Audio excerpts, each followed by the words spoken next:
Kim, what's on your radar? Through the Freedom of Information Act, the Washington Post secured a 2,000-page Army investigative report regarding the bungled withdrawal from Afghanistan. Apparently, top U.S. military leaders tried to warn the White House and State Department about the Taliban's steady advance on Kabul and advocated to begin the evacuations earlier, but were met with resistance from embassy personnel and the Biden administration. Now, before we go deeper into the report, here is what Biden had to say about the allegations to Lester Holt. Subject of American citizens, I have to draw your attention to that Army report, an investigative report that's come out about the lead up to the withdrawal from Afghanistan. It interviewed many military officials and officers who said the administration ignored the handwriting on the wall. Another described trying to get folks in the embassy ready to evacuate, encountering people who were essentially in denial of the situation. Does any of that ring true to you? No, that's not what I was told. That you were told that the U.S. administration officials were prepared, they knew it was time to get out? No, what I was told, no one told me that, look, there was no good time to get out. But if we had not gotten out, they acknowledged that we would have had to put a hell of a lot more troops back in. It wasn't just 2,000, 4,000. We would have to significantly increase the number of troops, and we were back in this war of attrition. So Biden doesn't answer the question. The question was about claims made by military officials and officers who said they gave warning signs of the Taliban advancing swiftly and tried to get people to evacuate earlier, but were ignored. Is that true or is that not true? Did military commanders warn the State Department that the Taliban was coming and it was time to go? Biden doesn't answer that question. He instead deflects into the same annoying rhetoric we've been hearing over and over, that the only option was either the bungled, hurried withdrawal that left behind hundreds of Americans and thousands of Afghans who worked with Americans, or continuing the war. These are not the only two options. There's a third option. It was realizing we lost the war and beginning the evacuation much earlier before the Taliban got even close to Kabul. Remember, Trump wanted out in May. Biden came along saying the adults are now in charge and May is too soon. We need to push it to September 11th, which was, especially now in hindsight, obviously a date not chosen because of strategy, but pure theatrical politics. Pushing the date back 4 months should have given Biden more time to get organized and execute an orderly withdrawal, but that didn't happen. And it wasn't for lack of information. According to the Post, the Army investigation reveals numerous times when the State Department and the Biden administration were told by top military brass that the reality on the ground was different than what they were telling themselves. The Post reports that Navy Rear Admiral Peter Vasily, the top U.S. commander on the ground during the operation, told investigators that if policymakers had paid attention to the indicators of what was happening on the ground, they could have been much better prepared to conduct a more orderly evacuation. Instead, he claims he was met with resistance, and it sounds like disbelief. According to the Post, Vasily told investigators that he was advised by embassy staff to provide evidence of the country's rapid collapse to the Taliban so that it could be sold as a collective approach and not a power grab by the DoD. Vasily wasn't alone. Before he took over in July, the departing four-star commander, Army General Austin Scott Miller, told him there would be opposition among senior officials at the embassy to begin evacuations. It sounds like they had their fingers in their ears, unwilling to understand it was time to get Americans and the Afghans who worked alongside Americans out. According to the investigation, in mid-August, U.S. troops went room by room in the U.S. Embassy, only to find that some State Department personnel were intoxicated and cowering in their rooms, and others were operating like it was day-to-day operations with absolutely no sense of urgency or recognition of the situation. Marine Corps Brigadier General Farrell J. Sullivan told investigators that in mid-July, he was wanting to begin staging supplies to begin hosting evacuees at the airport, but wasn't able to because he wasn't able to discuss any plans of an evacuation with anyone except the British. According to the investigation, U.S. military leaders said administration officials worried evacuations would raise alarm and accelerate the central government's demise.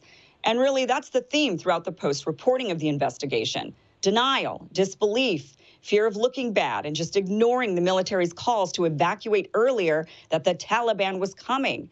And this is what upsets so many of us who absolutely have been calling for an immediate end to the war. We assumed it was understood this meant getting Americans and allies out.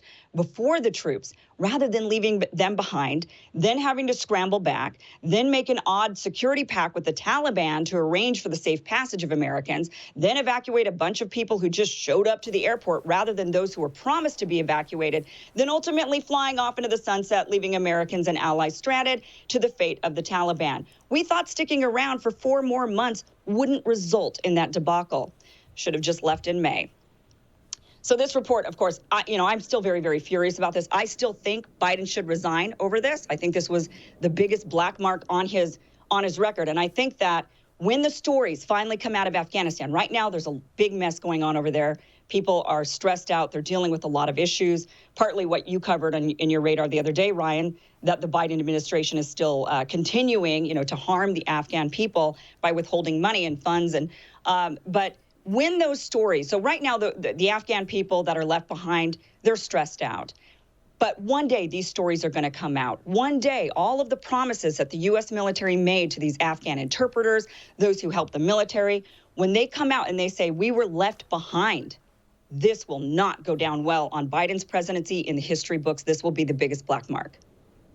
Yeah, I mean, you're right. The big issue, though, was the sham government of Afghanistan didn't want to create any panic and was like, no, didn't want us to, plan ahead, evacuate people, do any of that because they thought it would hasten the Taliban takeover. Now, that ended up being the dumbest advice ever because the Taliban were going to take over regardless, so we should not have listened to them. But, that was the confounding factor, that the government was like, no, don't do this because if you do this, then the Taliban will take over. They were going to take over anyway. It was all ego and optics, and that is what they ended up choosing over the people.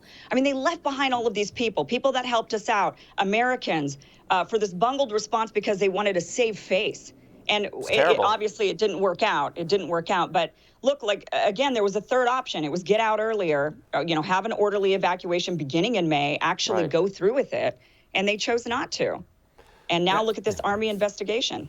I mean, I think ranking black marks is tough, but just on a kind of Afghan to Afghan comparison, the scale of the death and the suffering that Biden is driving right now by seizing really the central bank funds is multiple magnitudes higher than the scale of the suffering from the withdrawal. I mean, we're talking about already more than 1 million refugees have fled Afghanistan. People are selling their children. These are the reports of people selling their kidneys, selling their children in order to eat. I agree that is very, very bad. I think that the reason why I think that the withdrawal will be the black mark is because those were promises that the U.S. gave to people that we did not hold up to. We promised people if they worked with us in the war that they would have safe passage out of Afghanistan, that they'd be able to build a life somewhere else, and they got left behind. Those promises, those broken promises, those stories are going to be heard eventually. And the bigger promise really was that the U.S. was going to win the war, and that the U.S. was going to transform Afghanistan, and so they didn't want to leave. The people, these interpreters, they're Afghans. They want to stay in Afghanistan. They wanted to build a new country, but the U.S. really never had a plan to actually, successfully do that because they were just enabling the corruption that was undermining that project the entire time. Now, sure, lots of mistakes were made by the Biden administration. Do I necessarily want to hear that from the U.S. military? The U.S. military is its own political actor in this situation. Right. And with Trump, they repeatedly boxed Trump in. Trump's instinct was to leave Afghanistan. He had 4 years to do it. He wanted to do it. He never managed to do it. Significantly, that was because he was outmaneuvered by the military, which through their different bureaucratic tricks, one of which is delaying planning and not really giving feasible plans to the administration for a successful withdrawal.